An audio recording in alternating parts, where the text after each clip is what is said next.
புதுச்சேரியில் தேர்தல் வாக்குறுதியை நிறைவேற்றும் வகையில் 20 கிலோ இலவச அரிசி வழங்கும் திட்டத்தை முதலமைச்சர் நாராயணசாமி தொடங்கி வைத்தார்.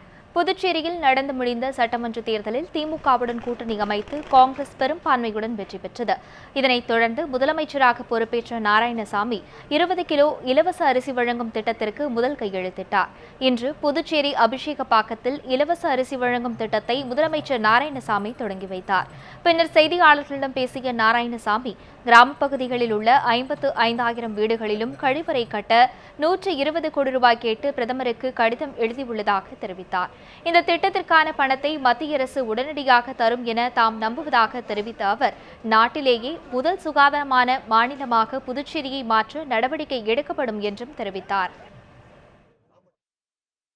புதிதாக கழிப்பறைகள் கட்டுவதற்கு சுமார் 55,000 கழிப்பறைகள் கட்டுவதற்கும், நகரப்பகுதி கிராம பகுதியில் புதுச்சேரி, காரைக்கால், மாய ஏனம் பகுதியில் கட்டுவதற்கும், அது மட்டுமல்லாமல் அந்த அவைகளை பராமரிப்பதற்கும் ஒரு நடவடிக்கை எடுத்து தொகுப்பு கழிப்பறைகள் கட்டுவதற்கும் மாண்புமிகு இந்த நாட்டினுடைய பிரதமர் திரு நரேந்திர மோடி அவர்களுக்கு நேற்று ஒரு கடிதம் எழுதியிருக்கிறேன்.